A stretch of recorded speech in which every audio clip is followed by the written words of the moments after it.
तुम पत्नी हो मेरी, क्यों हर समय झगड़ती रहती हो? जब देखो तुम बेकार में बोलती रहती हो। यार क्यों करती हो ऐसा? विक्रांत फोन पर बात करते हुए अपनी पत्नी आरोही को समझा रहा था। आरोही गुस्से में बोली, देखो विक्रांत, पत्नी हूँ तो पत्नी ही बनाकर रखो, मैं कोई नौकरानी नहीं हूँ तुम्हारी, समझे? अपनी माँ और बहन को कह दो अपने काम खुद किया करे। विक्रांत ने गुस्से से फोन बंद कर दिया, सर पकड़कर बैठ गया। क्या करूँ इस लड़की का?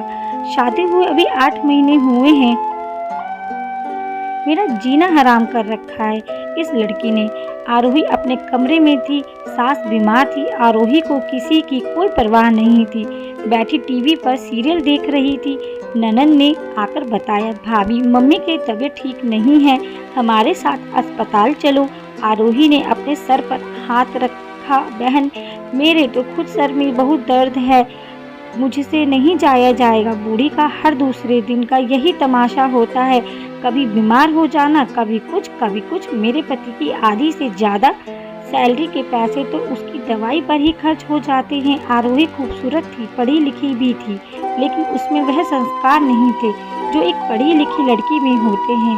वह मतलबी थी, सिर्फ अपने बारे में सोचती थी। विक्रांत को फ़ोन किया, कहने लगी, मेरे लिए हर महीने अलग से पैसे भेजा करो। विक्रांत ने समझाया, आरोही तुम्हें माँ पैसे देती तो है, जितना तुम्हें खर्चा चाहिए होता है, और क्या चाहिए तुम्हें? आरोही ने जिद करते हुए कहा, आप मुझे अलग से पैसे भेजा करो। विक्रांत बाहर देश में जॉब करता था, वह आरोही की वजह से बहुत परेशान था। आरोही को किस चीज़ की कमी थी? वह सब कुछ तो था आरोही के पास, फिर भी वह पता नहीं क्यों ऐसा रवैया रखती थी। विक्रांत ने माँ को फ़ोन किया, माँ आरोही को अलग से पैसे दे दिया करो। माँ ने बताया, बेटा वह कौन सा हमसे कोई बात करती है, मेरा तो हाल तक नहीं पूछती, अपने कमरे में रहती है, बाहर आती है, खाना खाकर फिर कमरे में चली जाती है, उसको कोई फिक्र है ही नहीं घर बसाने की। विक्रांत ने माँ को कहा, आप ही बताइए मैं क्या करूं इस पागल लड़की का? मैं तो उसको समझा कर थक चुका हूं, उस पर मेरी किसी बात का असर होता ही नहीं, दिल चाहता है तलाक दे दूं उसे। माँ ने समझाया, बेटा तू परदेश में रहता है, परेशान ना हुआ कर, वह नासमझ है, वक्त के साथ साथ सब कुछ समझ जाएगी, नादान है। और हाँ, तलाक देने की कभी भी कोई बात ना करना।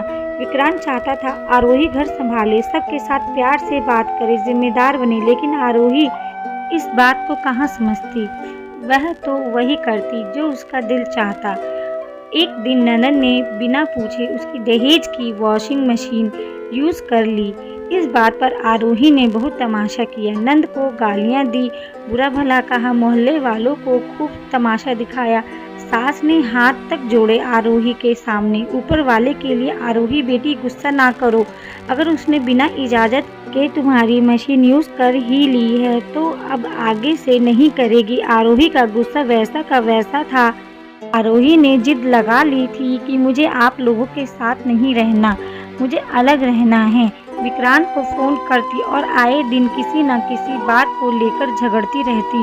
विक्रांत आरोही का सताया हुआ परदेश से जान छुड़ा कर आ गया और दिल चाहता था छोड़ दे आरोही को, लेकिन माँ ने वादा लिया था आरोही से तलाक मत लेना। विक्रांत ने आरोही को सामने बैठाकर प्यार से पूछा, आरोही आखिर क्या चाहती हो तुम? आरोही ने बताया, मुझे अलग रहना है, बस जहाँ मैं हूँ और मेरी ही चलती हो, बस मुझे अपने अलग घर में रहना है। विक्रांत ने समझाया, अपनों के साथ ही जिंदगी होती है आरोही, एक दूसरे के दर्द को समझना, एक दूसरे को सहारा देना जिंदगी के खूबसूरत पल होते हैं।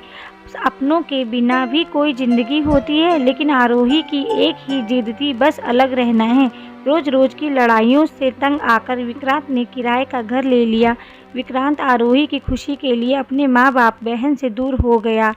आरोही की खुशी के लिए विक्रांत अपनों से अलग हो गया। आरोही बहुत खुश थी अपने अलग घर में, लेकिन आदत उसकी वही थी, सुबह देर तक सोए रहना, घर में गंदगी फैली हुई, किचन में बर्तन धोने के वाले पड़े हुए। विक्रांत 2-4 दिन तो खामोश रहा, फिर एक दिन गुस्से से कहने लगा, आरोही कम से कम अब तो घर का ख्याल रख लो, अब तो इस घर को घर बना लो। आरोही मुंह बनाकर कहने लगी, मुझसे ये सब काम नहीं होते। आप ऐसा करो, कोई नौकरानी ले आओ। विक्रांत का दिल चाहा मुंह तोड़ दे आरोही का, लेकिन वह चुप रहा। आरोही नौकरानी क्यों रखनी है, तुम खुद क्यों नहीं संभालती अब घर को? आरोही का एक ही जवाब था, मुझसे ये सब काम नहीं होते। मैंने कभी अपनी माँ के घर भी काम नहीं किया था। कहती तो आरोही भी सच थी, वह अपने माँ बाप की लाडली बेटी थी। माँ बाप के लिए के घर सिवाय हुक्म चलाने के उसने कुछ नहीं किया था, मगर शादी के बाद एक पत्नी को पति का घर संभालना पड़ता है, किराए का मकान और फिर एक नौकरानी। विक्रांत इतने खर्चे बर्दाश्त नहीं कर सकता था। एक मर्द भला आखिर कब तक ऐसा रवैया बर्दाश्त कर सकता है? गार्डन में बैठा हुआ विक्रांत अफसोस कर रहा था, कौन सा पल था जब मेरी शादी आरोही के साथ हुई थी। आरोही ने मेरी जिंदगी को नर्क बना रखी है। घर की तरफ नजर दौड़ाई, हर तरफ लाचारी नजर आ रही थी। कौन कहता है यहाँ कोई इंसान रहता होगा। विक्रांत के कज़न की नई नई शादी हुई थी, वह विक्रांत से मिलने के लिए आ रहे थे। विक्रांत ने आरोही से कहा, आरोही कल बुआ का बेटा और उसकी पत्नी आ रही हैं, घर को थोड़ा साफ कर लो, कल कुछ खाना भी बना देना। आरोही ने साफ मना कर दिया, होटल से मंगवा लेना, मैं तो नहीं बना सकती और ना ही मुझसे किचन में इतनी देर खड़ा हुआ जाता है। विक्रांत बेबस हो चुका था, गुस्से से बोला, काश माँ से वादा ना किया होता तो एक पल ना लगाता आरोही को छोड़ने में। विक्रांत ने खुद झाड़ू उठाई, घर की सफाई की, किचन साफ की, बर्तन साफ किए। आरोही कमरे में सोई हुई थी। सोकर उठी, देखा घर का नक्शा बदला हुआ था, घर साफ सुथरा था। विक्रांत पसीने से भीगा हुआ अलमारी से कपड़े निकालकर अच्छे से रख रहा था। आरोही कहने लगी, कहा था एक नौकरानी रख लो, अब करो खुद सब काम। विक्रांत झाड़ू की तरफ देख कर बोला, आरोही चुप हो जाओ, मेरे सब्र का इम्तिहान ना लो। जबकि आरोही सब जानती थी कि विक्रांत इतना खर्चा बर्दाश्त नहीं कर सकता। सब जानते हुए भी उसकी जिद थी कि उसे कुछ नहीं करना, हर काम के लिए नौकरानी हो। बस विक्रांत ने कपड़े अलमारी में रख, कज़न के आने का समय हो रहा था, जल्दी से होटल गया, खाना लेकर आया। इतने में कज़न और उसकी पत्नी आ गए। मिलने के बाद गपशप करने लगे। आरोही गिलास में पानी लेकर आई और पास बैठ गई। खाने का समय हुआ। विक्रांत छोले भटूरे लेकर आया था। जैसे ही कज़न ने टेस्ट किए, वाह विक्रांत भाई, इतने मज़े के छोले भटूरे, ये भाभी ने बनाए हैं क्या? विक्रांत मुस्कुराने लगा। हाय, आरोही सिर्फ एक छोले भटूरे ही तो कमाल के बनाती है। कज़न की पत्नी ने भी काफ़ी तारीफ की। आरोही भाभी, मैं भी सीखूंगी आपसे ऐसे छोले भटूरे बनाना। विक्रांत ने अपने हमसफ़र की लाज रख ली। सच कहते हैं, पति पत्नी एक दूसरे का वस्त्र होते हैं। एक दूसरे की गलतियों पर पर्दा डालना। एक जिद्दी हो तो दूसरा उसकी जिद पर खुद बलि चढ़ जाए। एक गलती करे तो दूसरा उस गलती को अपनी मोहब्बत से सुधार ले। जिंदगी की यात्रा में अपने जीवन साथी को सीने से लगा कर रखना ही तो कमाल होता है। विक्रांत आरोही से बहुत तंग था, लेकिन उसकी इज्जत कम ना होने दी, उसकी इज्जत बनाए रखी अपने कज़न के सामने। जब विक्रांत का कज़न चला गया तो आरोही ने विक्रांत से पूछा, विक्रांत आपने झूठ क्यों बोला था? आपने कज़न के सामने कि छोले भटूरे मैंने बनाए थे। विक्रांत ने गुस्से से कहा, आरोही मुझे नहीं पता, बस मुझे जो अच्छा लगा मैंने कह दिया था। विक्रांत खाने के बर्तन वॉश कर रहा था। आरोही को मायके से कॉल आ गई। आरोही फ़ोन में बिजी हो गई। उसे कोई परवाह नहीं थी विक्रांत की खुशी किस में है। उसे विक्रांत के अच्छे बुरे से कोई मतलब नहीं था। विक्रांत जानता था माँ बाप की लाडली है, जिद्दी सी है, मैंने उसे छोड़ दिया तो मर जाएगी पागल। मेरे बाद ऊपर वाला जाने इस पर क्या गुजरेगी। वह आरोही को ज़माने की एक झलक दिखलाना चाहता था। विक्रांत सुबह उठकर खुद नाश्ता बनाता और फिर ऑफिस चला जाता, लेकिन मजाल है आरोही को कोई परवाह हो विक्रांत की। विक्रांत घर आया पहले हर रोज आरोही के लिए कुछ न कुछ लेकर आता था, कभी बर्गर, कभी पिज़्ज़ा या कुछ भी खाने के लिए, लेकिन आज कुछ नहीं लेकर आया था। आरोही ने अभी तक खाना भी नहीं खाया था। आरोही ने पूछा, विक्रांत मेरा बर्गर कहाँ है? विक्रांत ने फ़ोन पर किसी से बात करते हुए कहा, नहीं लेकर आया। आरोही को बहुत गुस्सा आया। मुझे भूख लगी हुई है और तुम मेरे लिए बर्गर नहीं लेकर आए। विक्रांत ने कहा, आरोही तुम सो जाओ। आज माँ ने मुझे खाने के लिए घर पर बुलाया है, मैं जा रहा हूँ। आरोही गुस्से से कहने लगी, भूख लगी है। विक्रांत ने इग्नोर करके बाइक स्टार्ट की और चला गया। आरोही घर में अकेली बैठी थी। भूख से बुरा हाल था, खाना बनाना भी नहीं आता था। एक गिलास पानी पीकर भूखी ही सो गई। विक्रांत माँ के घर से खाना खाकर वापस आया, देखा आरोही सो चुकी है। विक्रांत आज आरोही के पास नहीं सोया था, जाकर दूसरे कमरे में सो गया। आरोही को भूख की वजह से नींद नहीं आ रही थी। टाइम देखा तो 2 बज रहे थे, विक्रांत आए नहीं अभी तक। आरोही उठी और किचन में जाने लगी। दूसरे कमरे में विक्रांत सोया हुआ था। गुस्सा आया, विक्रांत के पास जाकर लेट गई। विक्रांत सुबह उठकर नाश्ता बनाकर ऑफिस चला गया। आज आरोही इंतजार कर रही थी, विक्रांत घर नहीं आया था। आरोही ने फ़ोन किया, विक्रांत कहाँ हो आप? विक्रांत ने मुस्कुराकर कहा, आज मेरी बहन का बर्थडे है, हम सेलिब्रेट कर रहे हैं, तुम सो जाओ, मैं लेट आऊँगा। आरोही को बहुत बुरा लगा। विक्रांत अब आरोही से दूर होने लगा था। आरोही अब दिल ही दिल में डरने लगी थी कि विक्रांत की बेरुखी अब आरोही को तड़पाने लगी थी। विक्रांत का इंतजार करने लगी। विक्रांत रात 12 बजे आया, देखा तो आरोही गार्डन में कुर्सी पर बैठी हुई थी।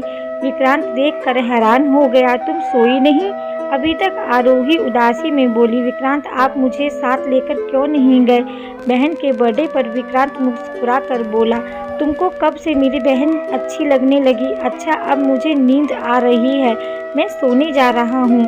आरोही को बुखार था, विक्रांत से बात करना चाहती थी, लेकिन विक्रांत अब आरोही को इग्नोर करने लगा था। अब विक्रांत अक्सर किसी लड़की से फ़ोन पर बातें किया करता था। एक दिन आरोही के सामने ही बात करने लगा, मेरी जान शादी के बाद हम लंदन ज़रूर जाएंगे, तुम मेरी मम्मी पापा बहन के साथ रहोगी, मुझे बस आपकी इसी सोच से प्यार है। आरोही हैरान थी, शादी? ये विक्रांत किस शादी की बात कर रहे हैं? आरोही के पूछने पर विक्रांत ने बताया, मैं दूसरी शादी कर रहा हूँ और तुमसे तलाक ले रहा हूँ। ये सुनना था, आरोही के पैरों तले से ज़मीन ही निकल गई। विक्रांत आप क्या कह रहे हैं? किससे शादी कर रहे हैं आप? मैं आपको पहली पत्नी के होते हुए नहीं करने दूंगी दूसरी शादी। आरोही अब पानी सर से ऊपर पहुंच चुका है, मैं अब और बर्दाश्त नहीं कर सकता, और वैसे भी मेरी होने वाली दूसरी पत्नी मेरे मम्मी पापा के पास रहेगी। बस अब मुझे तुमसे तलाक की देरी है और फिर हम जल्द ही शादी कर लेंगे। इतना कहकर विक्रांत किसी काम से बाहर चला गया। आरोही को यकीन नहीं हो रहा था, विक्रांत अचानक यूं बेगाना हो जाएगा। आरोही रोने लगी, विक्रांत मैं आपको किसी का नहीं होने दूंगी, मुझे नहीं पता, मैं सब कुछ करूंगी, मैं खाना भी बनाऊंगी, सफाई भी करूंगी। फिर जैसे ही सुबह विक्रांत ऑफिस जाने लगा तो आरोही ने विक्रांत का हाथ पकड़ लिया, विक्रांत मुझे आपको किसी और का नहीं होने देना, मैं खुद को बदल दूंगी, सब कुछ करूंगी जो आप कहोगे। विक्रांत गुस्से से बोला, आरोही अब बहुत देर हो चुकी है, 3 दिन बाद शादी है मेरी, शाम तक डिवोर्स के पेपर आ जाएंगे। ये कहकर विक्रांत ऑफिस चला गया। आरोही ने आज सारे घर की सफाई की, विक्रांत के फेवरेट छोले भी बनाए। रेसिपी देखकर 3 जगह से हाथ पूरी तरह से जल गया था। विक्रांत शाम को घर आया। आरोही डरते हुए विक्रांत के पास आई, विक्रांत आप कैसे हैं? विक्रांत ने इग्नोर करते हुए कहा, मुझे डिवोर्स के पेपर लेने जाना है, मैं लेट हो गया हूँ। आरोही का हाथ जला हुआ था, दर्द बहुत था। विक्रांत का हाथ पकड़कर बोली, विक्रांत आपके लिए फेवरेट छोले बनाए हैं, मैंने सारा घर भी साफ किया है। विक्रांत गुस्से से बोला, भाड़ में जाए तेरे छोले और सफाई, मेरा दिमाग खराब मत करो, 3 दिन बाद मेरी शादी है, तुम जो मर्जी करो, अब मुझे कोई परवाह नहीं। आरोही की आंखों में आंसू थे, विक्रांत इतनी बेरुखी क्यों? प्लीज़ एक मौका तो दे दो ना मुझे। विक्रांत ने जल्दी से ड्रेस चेंज की, बाहर जाने लगा। आरोही दरवाजे के सामने खड़ी हो गई, बाहें फैलाकर नहीं जाने दूंगी। वह हक जता रही थी विक्रांत पर, लेकिन विक्रांत को अब कोई परवाह नहीं थी। विक्रांत ने आरोही को बाजू से पकड़कर साइड पर किया। बाइक स्टार्ट की जाने लगा। आरोही पाँव पकड़कर बोली, विक्रांत मर जाऊंगी मैं, ना करो ये जुल्म मुझ पर, एक मौका दे दो मुझे। आंसुओं का समंदर उमड़ आया था। विक्रांत चला गया डिवोर्स के पेपर लेने। आरोही बेबस हो गई। हमसफर को किसी और की बाहों में देखना मौत सा दर्द देता है। आरोही हॉल में रोने लगी। विक्रांत मैं खुद को बदल दूंगी, मुझ पर जुल्म ना करो। विक्रांत की फोटो को बार बार चूम रही थी, सीने से लगा कर रो रही थी। 20 मिनट के बाद विक्रांत वापस आया। आरोही को देखकर कहने लगा, तुम अभी तक शक्ल बनाकर बैठी हुई हो। मैं तो पेप्सी लेने गया था और भटूरे भी लेकर आया हूँ। छोले के साथ भटूरे और साथ पेप्सी हो तो मज़ा ही आ जाता है। आरोही समझ नहीं पा रही थी विक्रांत क्या कह रहा है। जेब से ट्यूब निकाली, आरोही के पास बैठा, जले हुए हाथ पे ट्यूब लगाते हुए बोला, पागल, मैं तो बस यूं ही तुमको सता रहा था। मेरे लिए इतना काफ़ी है कि तुमको एहसास हो गया। भला तुम्हारे बिना मैं कैसे जी सकता हूँ। मेरी भोली भाली सी राजकुमारी हो तुम। आरोही की आंखों में आंसू थे। विक्रांत के सीने से लिपट गई। विक्रांत, मैं सब कुछ किया करूँगी, खाना बनाना भी सीख लूँगी, सबके साथ रहूँगी, मगर मुझे आप मत छोड़ना। और हाँ विक्रांत, थैंक्स मुझे एहसास दिलाने के लिए। मैं ऊपर वाले का धन्यवाद करती हूँ कि आप मेरे हमसफ़र हैं। विक्रांत अपने हाथ से आरोही को खाना खिलाने लगा।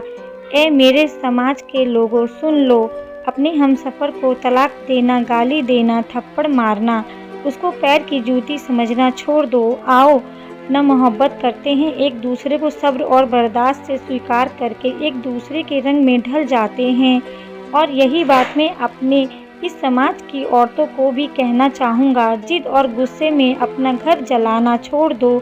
जिस हाल में हम सफ़र रखे उस हाल में जीना सीख लो। कसम से ज़िंदगी स्वर्ग बन जाएगी।